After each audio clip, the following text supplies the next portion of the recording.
வணக்கம் நண்பர்களே, உங்களை வரவேற்கிறது டாம் அண்ட் ஜாசம் உலகம். ஒரு சின்ன மீன் ஒரு பெரிய சுறாவை எப்படி ஜெயிச்சது தெரியுமா? எப்படி? ஒரு மீன் பேச ஆரம்பிச்சா என்ன ஆகும் தெரியுமா? அழகாகிய கடலில் ஒரு குட்டி மீன் இருந்துச்சு. அதோட பெயர் பப்ளு.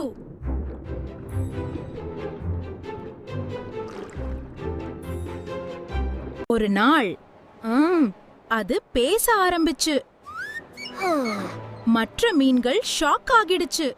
இப்போ ஒரு மீன் ஏன் எப்போதும் தனியா இருக்க முடியாது தெரியுமா? பிகாஸ் அதுக்கு துணை தேவை. லோல் பப்ளு, அது ரொம்ப ஃபன்னியா இருந்தது. ஆனா ஒரு சுறா கோபம்.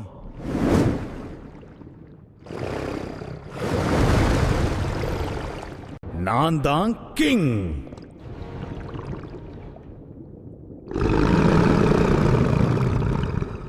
இங்க பார் சின்ன மீன். ஐயோ அம்மா,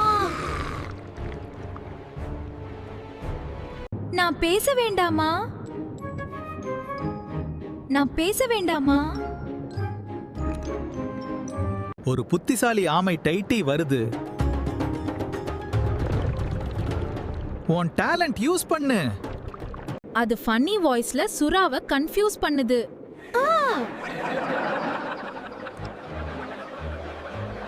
ஐயோ காப்பாத்துங்க.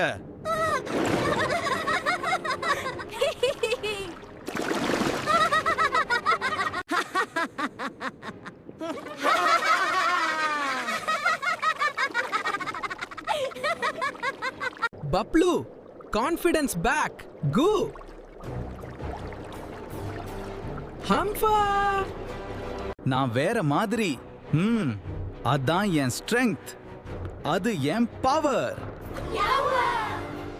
அப்புறம் நான் இப்படி கேக்குறேன், ஏன் மீனுங்க எப்பவும் ஈரமா இருக்கும்னு? கடல் ஃபுல் ஆடியன்ஸ். சுறா திரும்பி வந்துச்சு. நானும் ஃப்ரெண்ட் ஆகணும். எஸ்.